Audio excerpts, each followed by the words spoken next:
এত সুন্দর চারদিকে মসজিদ মাদ্রাসা, আলেম ওলামা, দাড়ি টুপি, মাদ্রাসার পরিবেশের ভেতরে থাইকাও জানোয়ারে একটা সেজদা দেয় না। কত বড় নিকৃষ্ট জানোয়ার, চিন্তা করছে। আমরা আমাদের যদি পরিবর্তন চাই, পরিবর্তনের সুযোগ মাহে রমজান। আমরা যদি আখিরাত সাজাইতে চাই, আমাদের জন্য শ্রেষ্ঠ সুযোগ মাহে রমজান। চিন্তা করছো নি? হ্যাঁ, এত বড়, এত নির্লজ্জ, এত বড় অসভ্য যে এখনো হাসে। অর্থ হলো আমারই কর, বুঝেন নাই? বুঝতেছে সে আমারই কর। আহ আহ আমার মনে হয় কুকুররে কইলে কুকুর মাথা নামাইলে লইল। আহা, আমাদের সন্তানদের হালাত কত নাজুক, চিন্তা করে দেখে। মুসলিম সমাজে বসবাস করে, বাপ মুসলমান, মা মুসলমান, চারিদিকে মসজিদ, চারিদিকে মাদ্রাসা, কত দাড়িওয়ালা, টুপিওয়ালা, পাঞ্জাবিওয়ালা প্রতিদিন মসজিদের মিনারা থেকে উচ্চ কণ্ঠে মাইকের হর্ন দিয়ে আজান হইতেছে। এত বেশি মাইক, হর্ন, মসজিদ মাদ্রাসার পরিবেশের মাঝখানে থাইকাও এটা কত বড় গাদ্দার, কত বড় গাদ্দারা নাফরমান।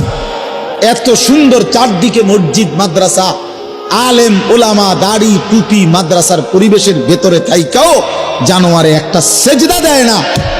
কত বড় নিকৃষ্ট জানোয়ার, চিন্তা করছে। এই বাপ, এমন সন্তান পাইলা কবরে যাই আফসোস ছাড়ার কিচ্ছু নেই। আজকে যদি এই আফ্রিকার জঙ্গলে থাকতো তাহলে হইতো যে বাবা এত বড় আফ্রিকার জঙ্গলে ছিলাম, যেখানে কোনোদিন কোনো আজান হয় নাই, যেখানে কোনো মসজিদ দেখি নাই, মাদ্রাসা দেখি নাই, আল্লাহ চিনব কোত্থেকে? আমি তো আফ্রিকার জঙ্গলের ভিতরে থাকতাম। বলেন, একটা ছেলে বলেন, এই ছেলেগুলো বেনামাজি যে ছেলেগুলো, এদেরকে জিজ্ঞাসা করেন যে বাবা তুই কি আল্লাহ চিনলি না, না রাসূল চিনলি না? তুমি বাবা কি মসজিদ চিনলা না, মাদ্রাসা চিনলা না? কোনদিন কি কোরআন দেখলা না? কারো লাশ, কারো জানাজা, কারো কবর কিছুই দেখো নাই? কিচ্ছুই তোমার কলজার মধ্যে কোনো এক বিন্দু কোনো বিবেক অনুভূতি জাগাইলো না? শুধু নারী, শুধু একটা মোবাইল, শুধু একটা ছবি, শুধু একটা অশ্লীল দৃশ্যের কাছে হেরে গেলা। ছেলেরা বলো বাবা, তোমরা বলো, কার কাছে হাইরা গেলা? কেমনে হাইরা গেলা তুমি? তোমার বাপ মুসলমান, মা মুসলমান, তোমার ঘর মুসলমান, তোমার দাদা দাদি, নানা নানি, চাচা মামা, ফুফা খালু সব মুসলমান। তোমার এলাকার চারদিকে আজান হয়, তোমার মহল্লার প্রত্যেক গলিতে গলিতে মাদ্রাসা আছে, কোরআনের ঘর আছে, তোমারই কোনো না কোনো চাচাতো ভাই, মামাতো ভাই, ফুফাতো ভাই, আত্মীয় কেউ না কেউ হাফেজে কোরআন আছে, আছে না? তালেবে ইলম আছে, মাদ্রাসায় পড়ুয়া আছে। এত কিছু দেখার পরেও যার কলিজায় এক ওয়াক্ত নামাজ পড়তে মন চায় না, তার দিল পাথরের চাইতে শক্ত, তার দিল জন্তু জানোয়ারের দিলের চাইতে নিকৃষ্ট। কারণ এ বড় শক্ত হারামি, মনে রাখি, সে কিছুই মনে করে না আল্লাহকে, কিছুই মনে। এত মসজিদ মাদ্রাসা, এত নামাজ রোজার তো চিহ্ন দেখাও তে কয় আমি কিছুই বিশ্বাস করি না। আমি বিশ্বাস করি আমার জীবন হলো মোবাইল, আমার জীবন হলো নারী, আমার জীবনের অর্থ হলো ছবি, আমার জিন্দিগির মাকসাদ হলো উলঙ্গ ছবি দেখা, নর্তকী দেখা, জিনা ব্যভিচারের দৃশ্য দেখা, মদের আড্ডা, জুয়ার আড্ডা, নারীর আড্ডা, কোন অশ্লীল মেয়ের পিছনে জীবনটা শেষ করে দেওয়া। খালাস, আমি বুঝছি এটাই জীবন। কিসের মসজিদ, কিসের মাদ্রাসা, কিসের আল্লাহ, কিসের রাসূল, আমি এগুলা বুঝি না। এতটা উল্টে গেল কেন? এত বড় লানত হলো কেন? বলেন বাবা। অতএব আপনাদের কাছে অনুরোধ করলাম, আপনারা আপনাদের বিবেককে নিয়ে ভাবেন। তোমরা ছেলেরাও বাবা রাগ হইও না, বুঝতে শিখো বাবা। কে ফিরাবে তোমাদেরকে? কে ফিরাবে? কে ফিরাবে? কে ফিরাবে বাপ? তোমরা কি কোনোদিন মরবা না? আজ যদি মৃত্যু হয়, যে জিন্দেগি নিয়ে কেমনে কবরে যাইবা, ঠিক বা কেমন?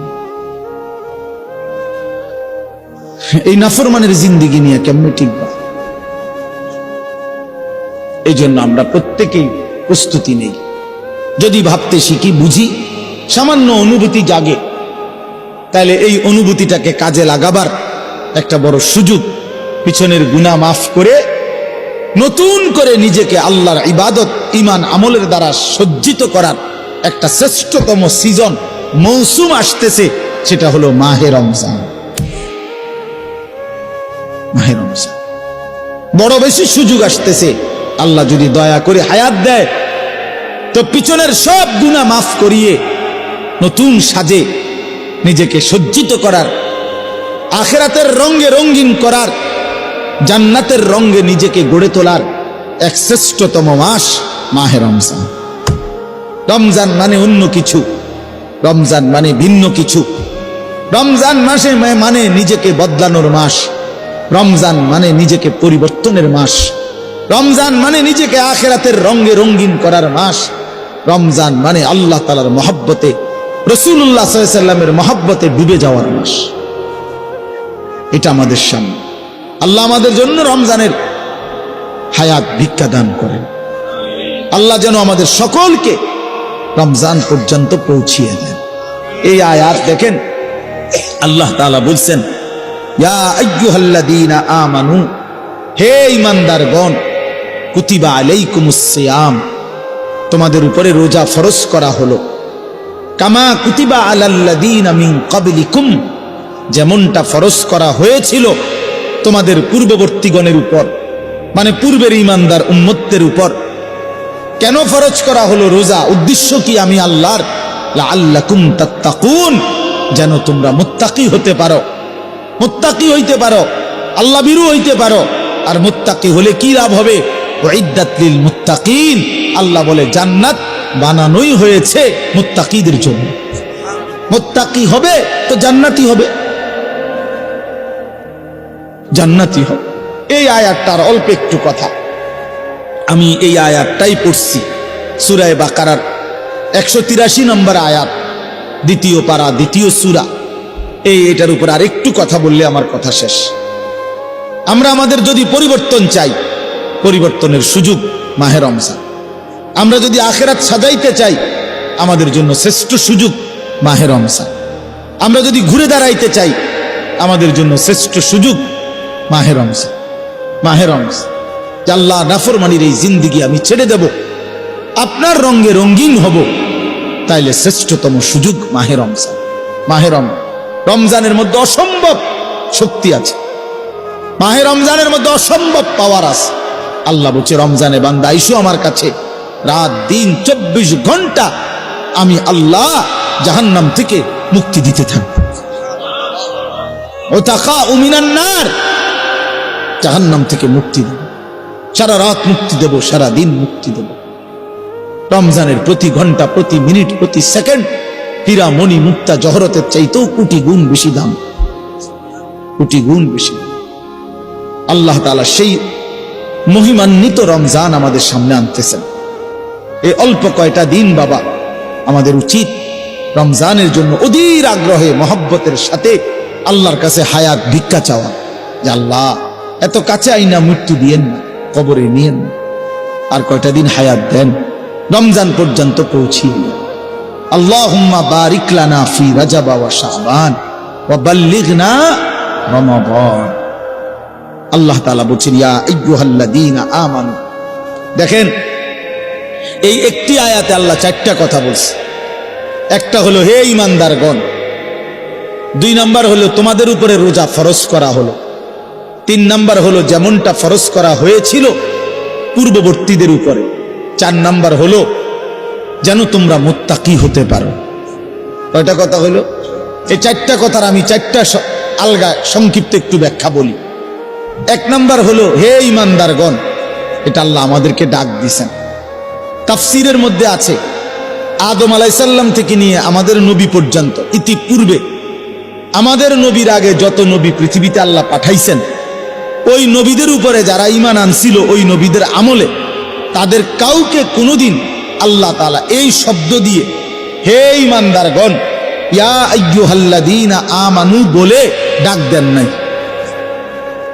আগে সর্বপ্রথম আমাদের নবী, আখিরি নবী, আল্লাহর বন্ধু, আমাদের নবীর ভালোবাসায় আল্লাহ তাআলা বলছে, বন্ধু, বিগত কোন নবীর ঈমানদার উম্মতকে আমি যেই শব্দে ডাকি নাই, এই প্রথম আপনার ভালোবাসায় আপনার ঈমানদার উম্মতকে আমি ইয়া আইয়ুহাল্লাযীনা আমানু এই নতুন শব্দে ডাক দিলাম। হে ঈমানদারগণ, হে ঈমানদার, তোমরা আমার। তাফসীর ইবনে কাসিরের মধ্যে আছে, যে ঈমানদার সে আল্লাহর বন্ধু, যে মুমিন সে কার বন্ধু? আল্লাহর বন্ধু। আল্লাহর বন্ধু, মুমিনের বন্ধু আল্লাহ, আল্লাহর বন্ধু মুমিন, আল্লাহর বন্ধু মুমিন। এই জন্য তাফসীরে লিখছে, হে ঈমানদারগণ, এই কথার আরেকটা তর্জমা এটা, হে আমার বন্ধুগণ। আল্লাহ যেন ডাক দিয়া বলছে, হে আমার বন্ধুগণ, তোমরা আমার বন্ধু, তোমরা আমার। আমি বানাইছি বহু জনেরে, তোমরা বানাইছি আমার জন্য, আমার জন্য। তোমরা আমার, তোমরা আমার মেনে নিয়েছ, তোমরা আমার কালেমা পড়েছ, তোমরা আমার রসুলকে মেনে নিয়েছ, অতএব তোমরা আমার। তোমাদের কালেমা লা ইলাহা ইল্লাল্লাহ মুহাম্মাদুর রাসূলুল্লাহ এটা আমি গ্রহণ করলাম, গ্রহণ করে আমি নিলাম, এই জন্যই আমি তোমাদেরকে ডাক দিই।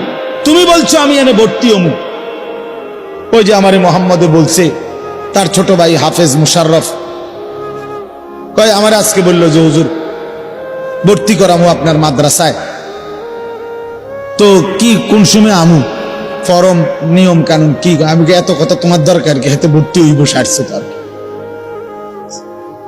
তার মানে আমি বলতে চাইছি, তারে কি বুঝাইলাম, তোমার এত নিয়ম কানুনের দরকার কি, আমি তারে নিলাম, খালাস, আমি ভর্তি নিলাম।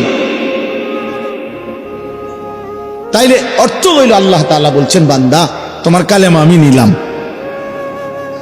তোমার ঈমান আমি নিলাম, এজন্য আমি তোমারে মুমিন বলে ডাক দিলাম। আল্লাহ কাউকে নিজের করে ডাক দেওয়া, খোদার কসম, এটা তার জীবনের সবচেয়ে বড় পাওয়া। যদি দিল থাকতো তাইলে আমরা বুঝতাম।